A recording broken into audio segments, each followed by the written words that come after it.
Well, guys, we found us a very special new Superliner. This is a 1979 with a factory KT Cummins. As far as I know, there were very few of these made.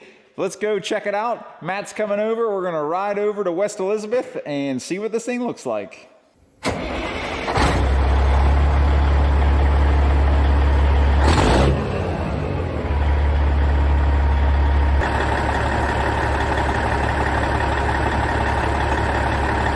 So this auction where this Superliner's at, the fellow passed away this past summer. He did primarily demolition work from what I can tell, but he had a lot of bigger, older cats. There were some old 245s, 983 high lifts. I've driven past these machines for years. They're sitting in West Elizabeth, right along Route 51. It's pretty close to U.S. Steel Clairton Coke Works.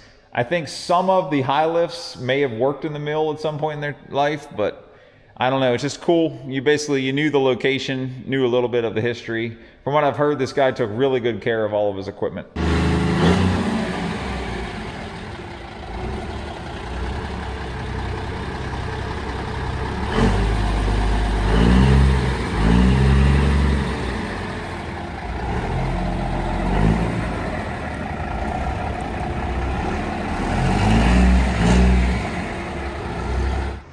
Man, this thing is so minty.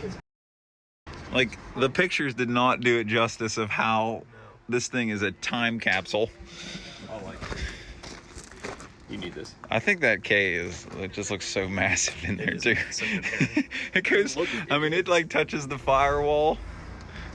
So we were out there at the auction, and this truck is very nice shape. The only rust that I saw on the cab is a little bit at the rain gutters on each side. There's a little rust spot, no big deal. The cab's super solid. It's a very nice garage kept truck. It was in the garage that was behind it for, I don't know, at least 20 years from what I can tell. So, I don't know. I think we're gonna be trying pretty hard to bid on this one. Originally, I told myself I'd go to 30,000. I don't think that's going to get it. I think it's going to take a little more than that. So, see what happens. The auction's next week, and at this point, I really cannot wait for it. So, stay tuned. We'll see what we find. Well, it's auction day, guys, and yeah, I just about couldn't really sleep that well last night. I'm way too excited about this truck. I feel like this truck could go anywhere between 20,000 and 70,000, honestly. So I'm not going to 70,000, but you know, you get two good Mack collectors going at it that have to have one. I could see it happening. The good news is this auction has been horribly publicized, and they didn't even advertise it as having a KT. I just happened to be like scanning through the pictures and noticed that it had a KT. They didn't even advertise it as being a Cummins powered Superliner, which even to have a 855 in a Superliner is kind of rare. There's not a ton of those trucks out there. So fortunately, the auction company didn't advertise as well as they could have. So let's see what happens. 1136 on it, 1136, 1997, 1979 Mack Superliner runs and drives. Odometer 327,126, 9,386 hours. Here we go with title. 19, 20 here, 19, 5, 19, 19, 5, 20, 20 here, 20,000, yeah, 20, 20, yeah, 5, 20 here, 5, 5 here, 20 here, 5 here, yeah, 25, now 1, and then, but now gotta be 1 to go, yeah, 1 down, 5, 20, 5, 5, here, down 2, debated with 22, 22,000, buddy, yeah, 2, debated with 2,000, amount 2, debated with 2,000, amount 2, debated with 2, 5, 5 here, 3, 23, yeah, 23, the man to get the hand, 33, 5, 8, now 4, 24, then make it see, no, at 24, 24, 5, 5 here, 24, 5, 5 here, 5 here, 25,000, here, then 25, 5, 6, 8, 6, no, 5, 5 here, 7, then 7, 7, 7, 7 here, 7, 5, then 27, 7, 5 here, 28, 8, 5, 5 here, 9, 9, 9, 9, 9, 5, 5 here, 29, 5, then 29, 5, 30, 30 here, 30 here, 30 here, 5, 5 here, 30 here, 5, 40, 40, 30 here, 1, 31,000, now 30,000, now 1, now 5, 31, 1, 5, 2, 2, 2, 32, 32, the Matic with the yellow on 32, now 5, 32, 5, 3, 3, 3, 33, the Matic with 3 on the Matic, 3 on the Matic, hit it 3 here, 33, 3 here, 3 down on the 5, 4, 4 here, 5, 5 here, 34, 5 to next Steve, 34, 5 down here, 5, 5 here, 5 here, 5 here, yeah, 35, 35, 5, oh, handle down with Jamie, now 6, now 5, 36, now 5, 36 down on here, yeah, 6 here, 5 here, 36, 5, go down.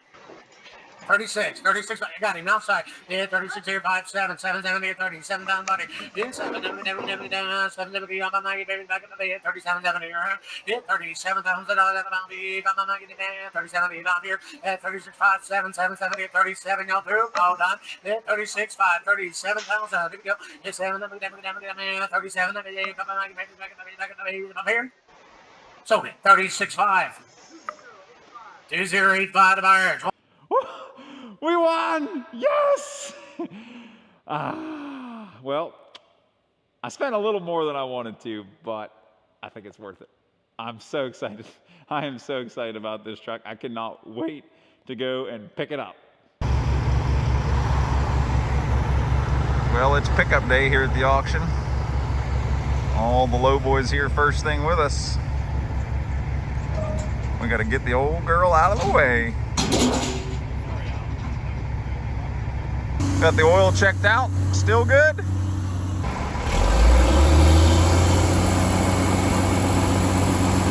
She ain't got no go in her.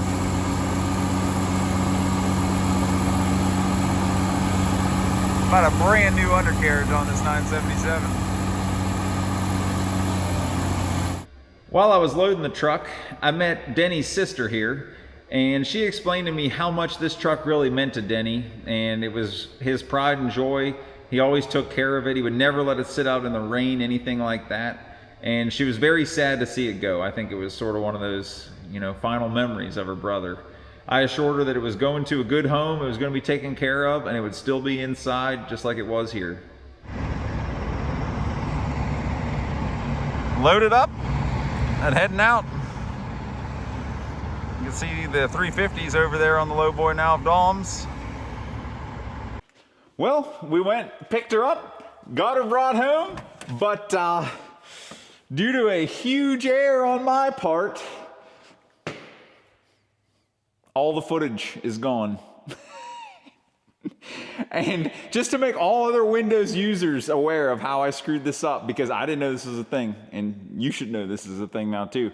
If you have everything selected, now I'd copied these files from the micro SD card to my desktop like a week at least before this happened to me. And I was copying in drone footage that I had as well. And everything was selected. And I was going to go hit paste. And I should have hit Control V because then this probably never would happen. But I had the right clicked and there's a thing that says undo copy. And if you hit undo copy, even if you copied it a week ago, it's all gone. And it doesn't go in the recycle bin. And I had already formatted the micro SD card that it came off of.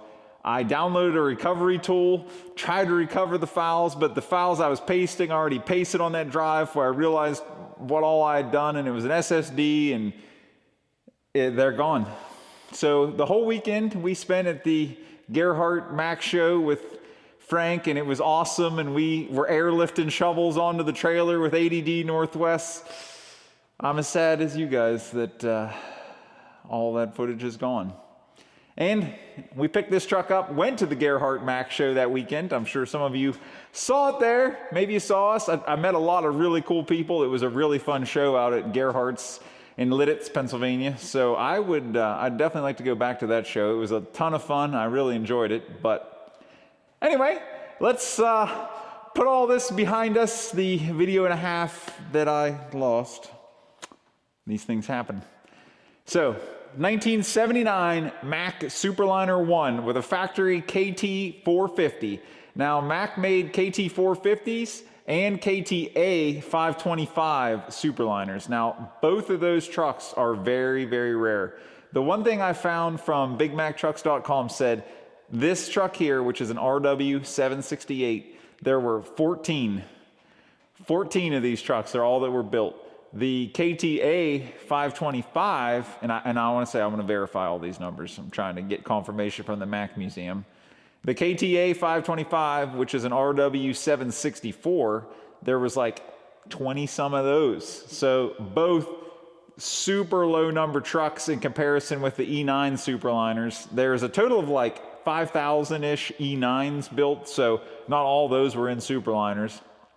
I think like, say, 3,000-ish, just guessing, we'll have to verify that, were in Superliners. So the red truck was not a factory E9. I put that in there. That E9 came out of a Superliner 1. But I wanted to get this truck started up, take it outside, park it next to the red truck, which is already outside. It's a Superliner 2. So technically this is a Superliner. That's a Superliner 2. Pop the hoods, and the frame is the huge difference of the two. The round headlights show you that it's a Superliner. The square headlights, Superliner 2. Technically, some of the Mack guys will get mad at you if you call this a Superliner 1, because they're like, there's no such thing as Superliner 1. But 1 comes before 2.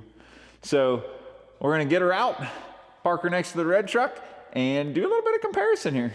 One thing I can tell you, this KT sounds so delicious.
There's the Superliner 1 package versus the Superliner 2 package.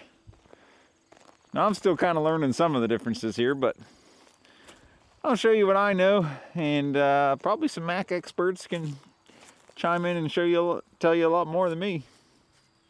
Lane, what do you know the difference is? From the side you can see the difference in the air tanks. You end up with 4 air tanks on the Superliner 1, but the Superliner 2 has that 3rd tank back there. I don't think you have that on the 1. None of the Superliners should have this dog. That's an R model thing I put on this truck just because I liked it. Also, this would have the Superliner badge on the hood and a fender turn signal like this truck has, but I did those things because that's how I wanted to do it.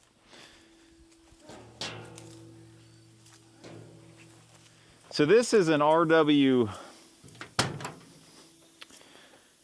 So this is an RWS, which this means R model Western. The S is a steel frame. I think this S is a steel frame. And then this L means lightweight components, which in this truck means there's aluminum brackets for like the battery boxes and the cab mounts and all that. Those could be steel. And then, oh yeah, it is. This S does mean steel frame because this S means 6-wheel and the T means tractor. So this truck was built in Hayward, California. Mack had a plant in California from 1960 until 1981. And I think all like the long hood R700s and everything were built there. The Superliner came to be after Mack shut down Brockway. There's some controversy there as if Brockway designed the Superliner. I mean, it's just an R model with a boxy hood on it. It's not like it's rocket science, but some people claim that was a Brockway design that Mack took after, I don't know. But these were originally only built at Hayward, California, where this truck was. This is a 1979. I think 1978 was the first year of them. Hayward, California plant was only open until 1981. And at that point, all production was shipped to Macungie, Pennsylvania, where this truck was built. I think there was a little bit of time there where Superliner 1s were built in both plants. But in 1979, they were all built in California. None were being built at the McCungy plant at this point. So besides all the air leaks you hear, which we're going to have to sort out, you can see how short the wheelbase is on this truck. It's 170 inch. We're riding on 20 inch Dayton wheels. These are still tube type tires all the way around. I did get the build sheets from this truck thanks to the Mack Museum. I thought that was really cool. It was built and shipped to the Detroit, Michigan branch. So it was originally shipped to the Detroit, Michigan Mack dealer, and a fellow up there bought it who hauled gravel, from what I can tell from the build sheets. So this was essentially designed to be a Michigan special, probably pulling doubles, if I had to guess. Although I don't know with gravel. So this thing was set up to be a Michigan special tractor. This is an 18,000 pound front axle, which is the heaviest of the Superliners or the Ford. And these are 44,000 pound Mack rears on a Mack Camelback. Now, one thing I did notice when hooked up to the black trailer, the fifth wheel's got to be slid back just so the black trailer doesn't hit the wetline tank when you turn. So I'm not sure if we're going to do something with that tank. It could sit maybe up and in if we move that oil filter. I don't know. You can see this is just the regular Mack Camelback spring suspension. This has the deluxe interior, and I think that's what gives you all the diamond package. I'm not sure if that's the original headliner, if it would have been some sort of diamond pattern as well. Even the back of the cab there. But that was really one of the things that impressed me about this truck so much, was the quality of the interior, how good a shape everything is in. What you got? Wow, thank you, buddy. What is that?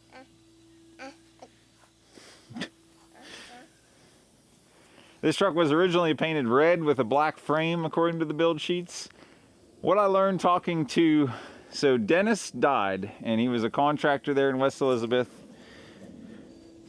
He passed away this summer. He had no current wife, but on this door you'll see Cindy, and that was his ex-wife. And talking to his sister there at the sale, she was very broken up about this truck leaving. I guess it was kind of his baby. But they bought it in the 90s, and I think he redid it, painted it and everything in the 90s, and it's just sat in that garage, being more or less a time capsule ever since. You can see the registration sticker. This is the old license plate still. It was done in 04, back when we still had these little stickers, and the inspection on it is a 2003 inspection. So I don't think this truck has been on the road since basically somewhere in that 2003 2004 range. So that's why I kind of want to get it in the shop. We need to fix some of these air leaks, go over some things. I'd like to put at least new steer tires on. I'm a little afraid if we have a kaboom and it takes out the hood here or something, that would be bad. Let's pop the hoods on both of them. You can see the very big differences in the frames on these two trucks. So over here in the red truck, we have really what's probably the most famous of the engines in the Superliners, which is the Mack E9. This is a 16.4 liter or 998 cubic inches. This engine here I bought out of a junkyard in Utah, and it was in a Superliner 1. And you can see the differences of the frame. So Superliner 1s also had E9s, really kind of starting 79 and 80. You can see how different the frame is on this truck. The heads on an E9 are kind of way up here. When they redesigned the frame on the Superliner 2s, they're different than most of the other Macks. The Superliner 2s and the CL, like Matt's new truck, and the MH cabovers, those all share basically the same frame. And you can see how large this KT is sitting in there. I guess there were a very few, like 2 trucks that were built with 3408 Caterpillar V8s for Australia. But other than that, the KT was the physically largest engine you got. This is a KT 19, so 19 liters or 1150 cubic inches on this guy. So basically you have an extra 150 cubids over the V8 over there.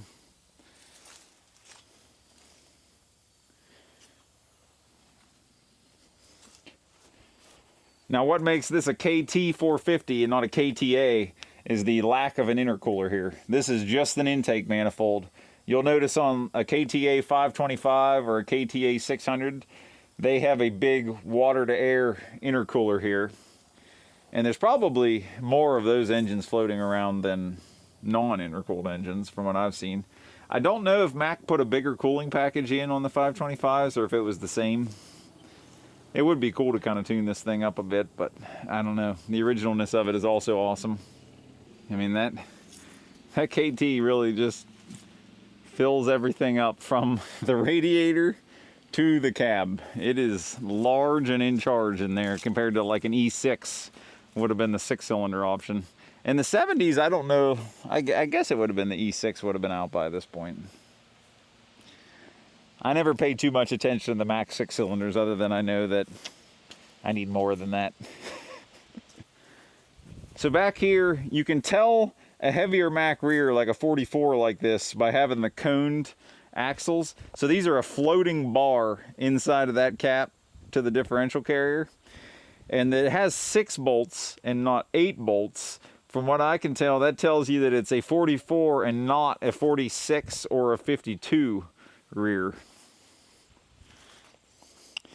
Now this truck obviously has Dayton style wheels. It could have been ordered either with Dayton or Bud ball and sockets at that point in time. This truck being a 92, it has hub pilot wheels, which are way better than the ball and socket Bud style wheels that are on the Ford. I think I would rather have the Daytons than those guys, but hub pilot, obviously the best. So the difference is you have these lugs to center the wheel, and then the lug nuts are just flat, just pull on there like a pickup or anything else. And then on the back, you put both wheels over the stud and put the nut on and you're done. You don't have to screw the inner cap nut on tight to the inner wheel, then put the outer wheel on, then put all those nuts on. It's just, this is way stronger because all the weight is on this size stud and not all the weight being on that little 3/4 stud like it is on a Bud. So I would prefer that we had hub pilots, but I don't know. I don't know how much I want to do to that brown truck yet. This truck obviously has New Way air ride, just like the Ford does. You saw the video of us rebushing that. They're the exact same suspension. Never had to mess with this truck. Never had any problems with that New Way, and I've always really liked it. It does well off-road. I would say that for both this truck and the Ford, they do well off-road. I've been in some Kenworth, like 8 bags and trucks like that that are, ugh, they do not go off the pavement. But I keep telling Matt I'm just going to take the torch and just cut this thing off, weld on a air ride cutoff with a tag axle, preferably like identical to his CL. That truck would be the perfect donor. I'd like to keep it Mack anyhow, and then just convert the front hubs over to hub pilot. So another interesting difference here on the Superliner 1 to 2 is the steering gearbox on the 1s is actually on the axle. And I will say the turning radius is absolutely terrible on this truck. I don't know if there's any limiters or anything. I haven't really played with it yet. Other than for as short as this truck is, I think the Ford will outturn it. You couldn't really convert to a, modern style gearbox up on the frame just because there's no room. And if I had to guess, that was probably one of their biggest reasons for redesigning to the Superliner 2 frame. So on the Superliner 2 frame, you can see they have this very large area, and that's where the steering gearbox lives, inside the frame. This truck has way more travel, I assume just from having a longer pitman arm than what they had on that other gearbox. I don't know. But this truck turns very well compared to the Superliner 1 turning radius, and it is quite a bit longer. So if you could get this sort of steering setup on that little short truck, I think you'd really be able to turn.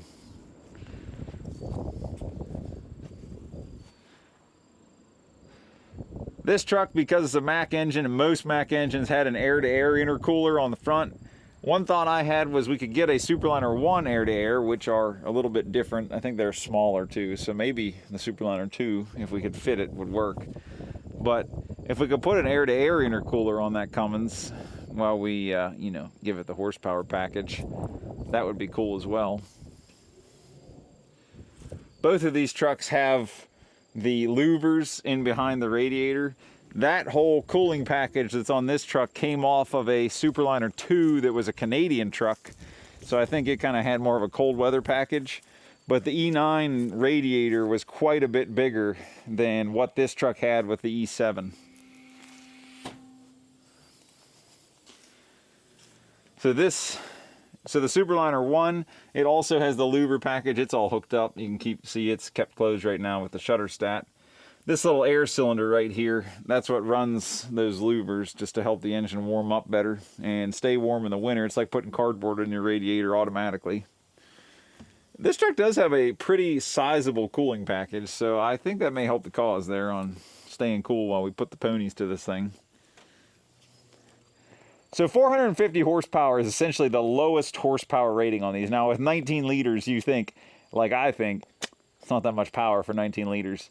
These things from the factory, 525, 600, 730, I think in marine applications. This has the highest compression ratio pistons. These are 15.5, I think they are. I think the 525s and 600s ran 14.5 compression ratio pistons. These 730s were like a 13.9 compression ratio, and those are the ones you want.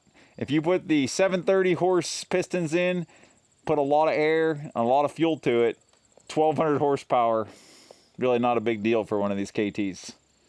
Well, hope you guys enjoyed the comparison here of the Superliner 1 and the Superliner 2, and we'll keep doing a little bit more tinkering on this new brown truck. I'm so excited. I've always loved KTs, always loved Superliners. What's better than the Superliner with a KT in it? All right, well, today's the day. We got a little mission for her, a couple little forklifts to haul. Nothing heavy at all, but I want to try her out. Because this truck is so ridiculously short, we have a little bit of a clearance issue here on this corner when we turn sharp. So I'm going to slide the fifth wheel all the way back. Hopefully that gives us enough clearance.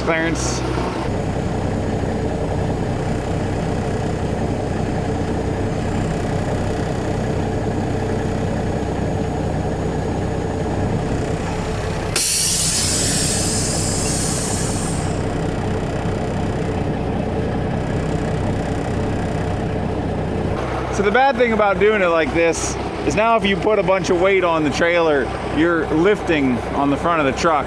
But we're not going to be that heavy today.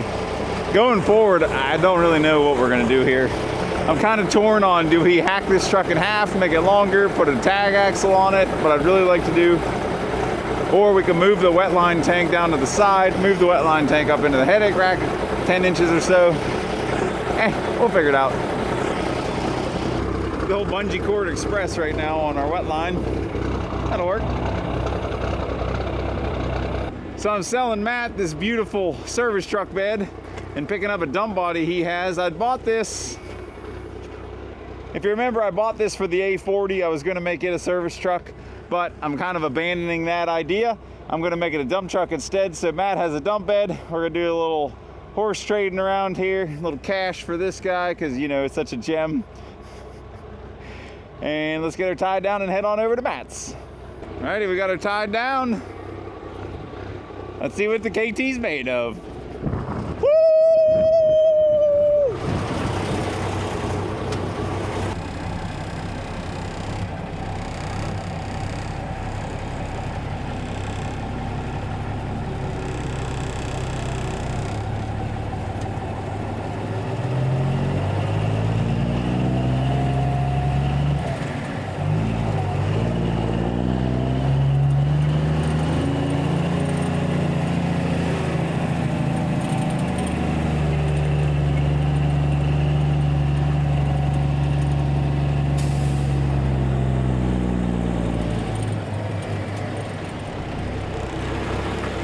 How's our clearance?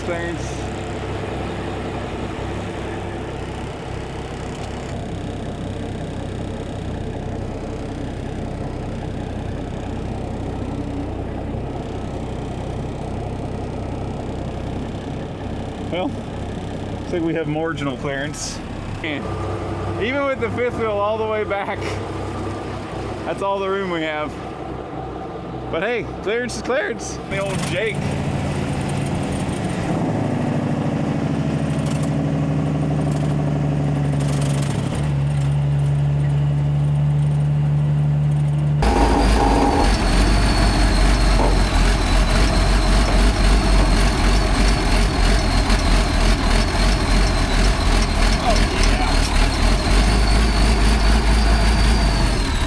Perfect.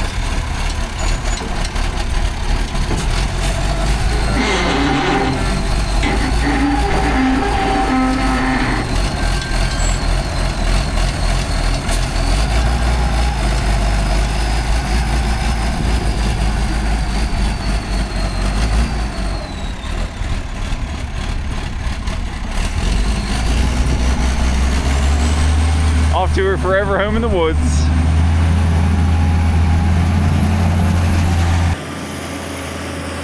I like this forklift loading package. I think this is definitely the correct way to load forklifts. Perfect. So this one runs, this one doesn't. Whatever, we'll get them off the trailer. And we got our scrap dump bed for the mini Mack project going up here next.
Well, we made her.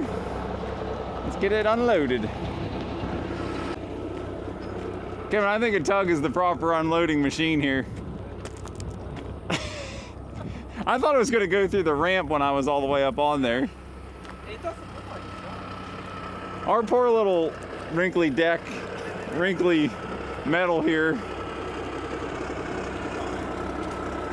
So the Parker brake's on. I'm gonna back up and see if we can use the tension of the chain to lift the forks, then we'll chain them up. Because you know, there's a 30,000 pound forklift right over there, but we can't worry about these things.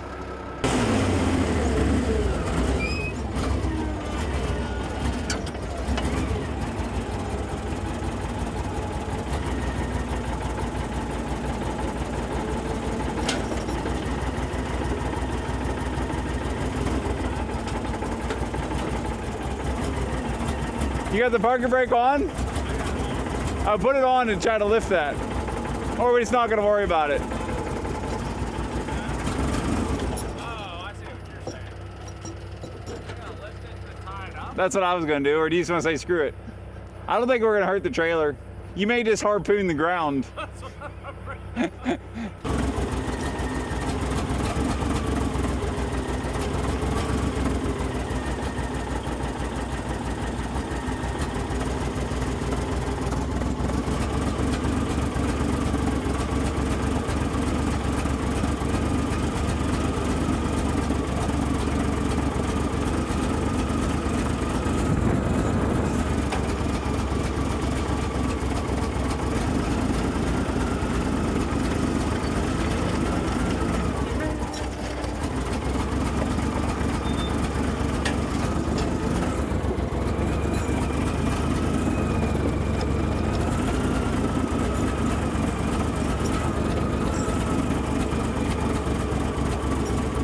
Or you, I can get behind you and just push.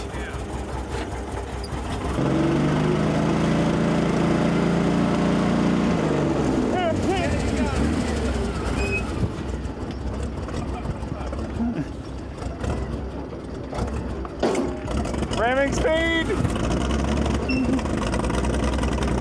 kind of just on the edge.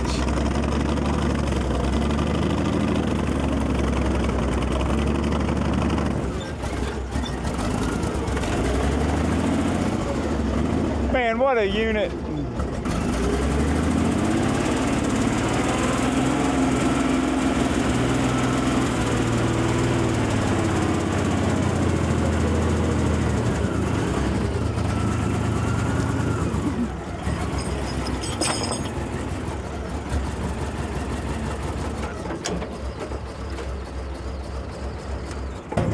That maybe is the whole width of the trailer.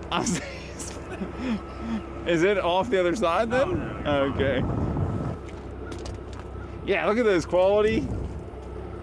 Quality 8 1/4 by 20s. Get right on the truck. Oh yeah.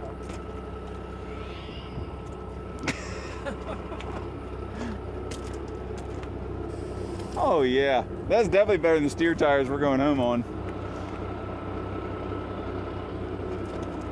don't even look to be that old. Man, think how much stuff we can ram. This would be perfect at Brownsville. Just ramming shit. New golf cart, you can Yeah. also ram shit. Just need a good bench seat on there, you'd be good to go. Like it was some serious like squish in the trailer. Oh yeah. When it like there's a lot of weight Yeah. there. You need a big bench seat up on the back for all your buddies, then you'd be good to go. Right. I mean, there's a lot of seating area. So I look over and Kevin's got this sweet tug sitting in the corner of the lot, and he said, and I said, "What's the deal with that?" And he's like, "You want it? I'll give it to you." So you can see where it is.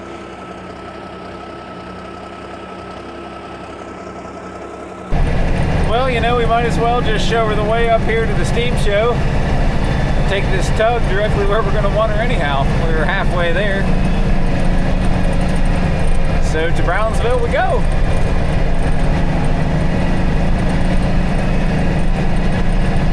And we got to unlock the gate. All right, the little huff tug. The huff tug is unloaded. Whoa, easy throttle. Gotta figure out this throttle situation. So we unloaded the old huff tug and we're headed home. You can do it, girl.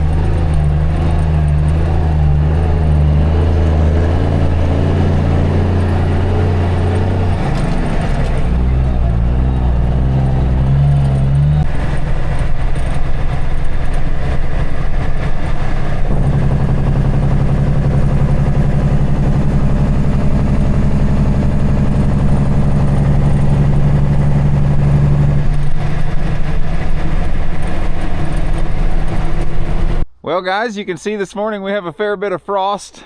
My pickup says it's 35 bald eagles out. Let's treat ourselves to a quality KT cold start, huh?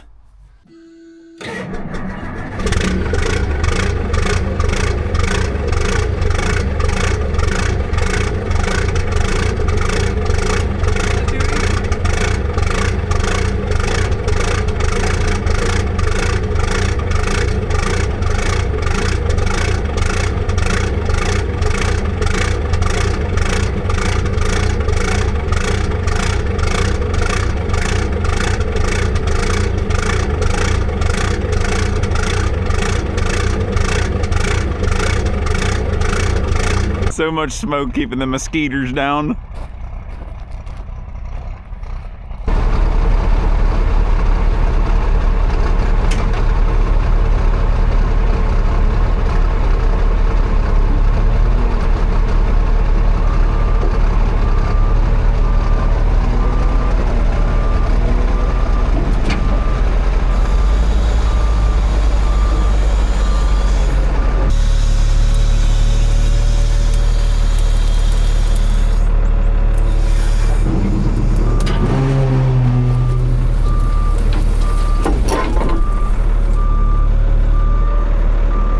So while we're down here, let's take a look at what we got from Matt. Now this is off of the old GMC Chevy, whatever it was, had the 671 Detroit that he got running with a leaf blower. Now the sides of this bed are very rough, but it has the hoist and the floor that I think is a good start for the Mini Mack. It also has the pump still on it. He has the 6-bolt style PTO. Not sure if that's gonna work on our old Mack transmission. It might. we gotta check that out, figure out what we need to do for a PTO. But my plan is to chop the sides off, make new sides, just do a little sheet metal work here. It'll all look nice and straight then, and put this bed, at least this hoist and everything, on the Mini Mack. I was gonna make it a service truck, then I came to the conclusion I'm never gonna drive that thing. I have a bunch of tools in my pickup now with the pack rat. Way nicer, way more comfort than taking a 50s Mack. So we're abandoning the service truck idea. I think that's the smarter decision. We're gonna make a little dump truck. I think mainly this would be really cool with a little 10B shovel. It all kind of match, be of the same era. So I'm gonna make it a dump truck, take it to Brownsville, play with it there. We even have a 10B trailer over here. We could possibly get it fixed up and tow the 10B behind it, kind of like at a show just for display.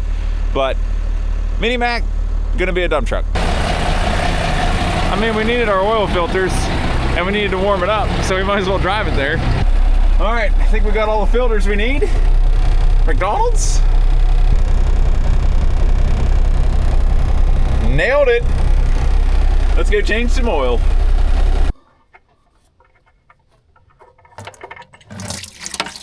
Oh no. The seal went in there. Oh no! As far as I can tell, this is the only fuel filter on the truck. We have that guy there. We have these two spin-on oil filters here. And then we also have this old school lubrifiner bypass cartridge filter in the back. So to try to get this to drain, I'm just gonna open this vent plug on top, and hopefully it can drain down through into the oil pan so we don't make a total mess when we go to pull that. This is the lubrifiner filter, and the way that these things work is they're like a bypass. Not full flow goes through these. They're a really tight micron, and there's just these couple little oil lines. You can see we've made a mess here because there's no way to get under this thing. I think I'm gonna end up redoing this wet line potentially down here, and or move this kind of around the back and set that tank up in there. I'm not sure yet, but something's got to change. We got to improve this. But there's just these two little oil lines coming from the engine and back to the engine. I thought when I cracked the vent on the top, it would drain back through to the engine, but that was not the case. Alrighty, we just drug our oil drum out here. We're gonna refill it somewhere in the 10-gallon range, it seemed like we took out.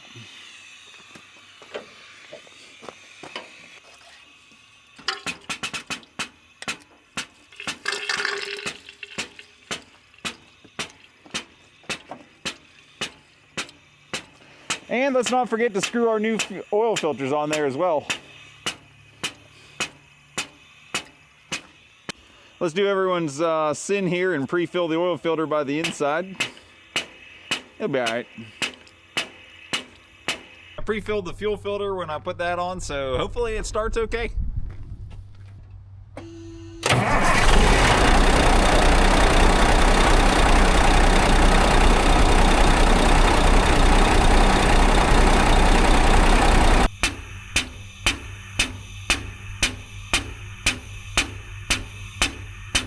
Well, hopefully we don't have to do this too often because it's only about 15 gallons of oil.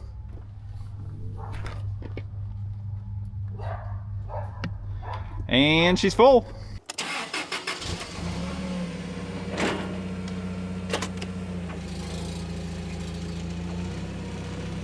I'm Sam with Scrappy Industries. Thanks for watching.